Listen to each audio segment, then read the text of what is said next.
ዓመት ሙሉ ነው መከራ ይበላል። ለዚህ እወዳችኋለሁ፣ አከብራችኋለሁ።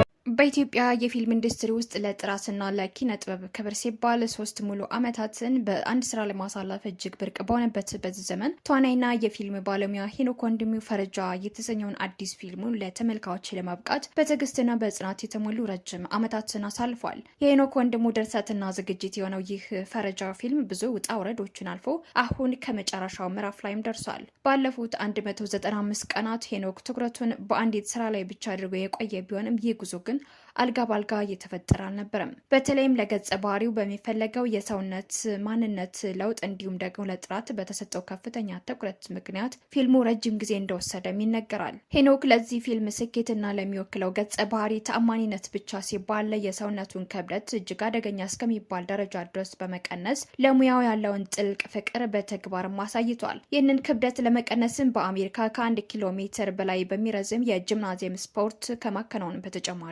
በአዲስ አበባ ከታዋቂ የቦክስ አሰልጣኞች ጋር ለረጅም ሳምንታት ልምምድ ሲያደርግም ቆይቷል። ሄኖክ ወንድሙ ከዚህ ቀደም እንደ ቃልና ሞረሽ በመሳሰለው ታዋቂ ፊልሞች ላይ በመሳተፍ በዘርፉ ትልቅ ስም ያተረፈ ባለሙያም ነው። በእንደ ቃል ፊልም ላይ ሄኖክ ለቃሉ ታማኝ የሆነና ለፍቅር የሚሰዋን ወጣት ወክሎ በመጫወት የተመልካች ልብ መግዛትም ችሎ ነበር። በዚህ ስራው ላይ ያሳየው ተፈጥሯዊ የትወና ብቃትና ከገጸ ባህሪው ጋር የመጓድ ችሎታው ለቀጣይ ስራዎቹ ትልቅ መነሻም ሆነውታል። በሌላ በኩል ሞረሽ በተሰኘው ፊልም ላይ ደግሞ ይበልጥ ጠንከር ያለና ማህበራዊ ጉዳዮችን የሚያነሳ ገጸ ባህሪን በመላበስ በኢትዮጵያ የፊልም ኢንዱስትሪ ውስጥ ዘርፉ ብዙ ሚናዎችን መጫወት የሚችል ተዋናይ መሆኑንም አስመስክሯል። ከዚህ ቀደም ስራዎቹ ለፈረጃ ፊልም መሳካት መሰረት የሆኑት ሲሆን በፈረጃ ላይ ግን ከትወና ባለፈ በድርሰትና በዝግጅት ስራው ላይ ሙሉ በሙሉ አቅሙን አፍስሶበታል። ይህ ወጣት የጀመረውን ፊልም ዳር ለማድረስ የገጠመውን የገንዘብ እጥረት ሳይበግረው በተለያዩ መንገዶች ድጋፍ በማሰባሰብና የሰዎችን ፊት በማየት ጭምር ስራውን ለመቀጠልም ተገዷል።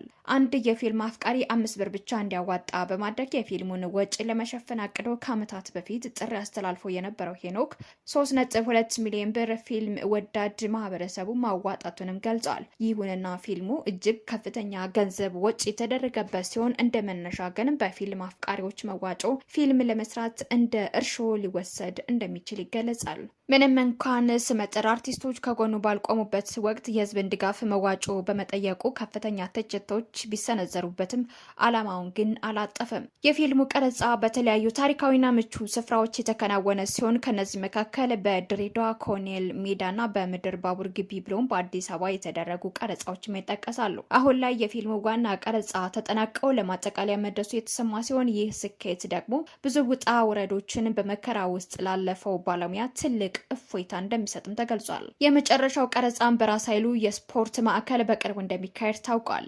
በቀረጻው ዕለትም የቦክስ ስፖርት አፍቃሪ የሆኑ በስፖርት ማዕከሉ እንዲታደሙ ጥሪ ቀርቧል።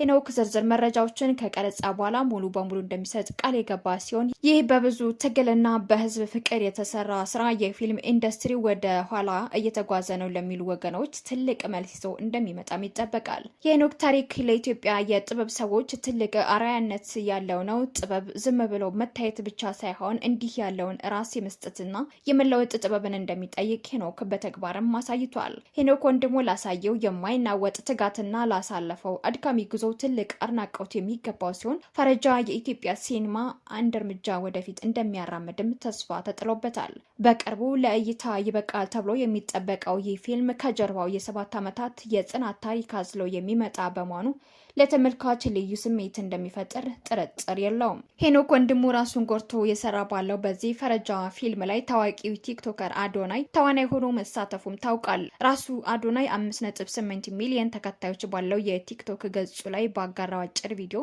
የሽማግሌ ገጸ ባህሪ ተላብሶ ለመጫወት ሜካፕ ሲሰራም ታይቷል። አንዳንዶቹ አዶናይ በፊልሙ መሳተፉ የተመልካቾች ጉጉት የሚቀንስ መሆኑን ሲገልጹ፣ ሌሎቹ ደግሞ ብዙ ተከታይ ስላለው ፊልሙ ከፍ ያለ እይታ ይኖረዋልም ብለዋል። አዶናይ ከቅርብ ጊዜ ወዲህ በተከታዮቹ ዘንድ አለመወደድ እንደገጠሙም ራሱ ሲናገር ነበር። በርትተናል።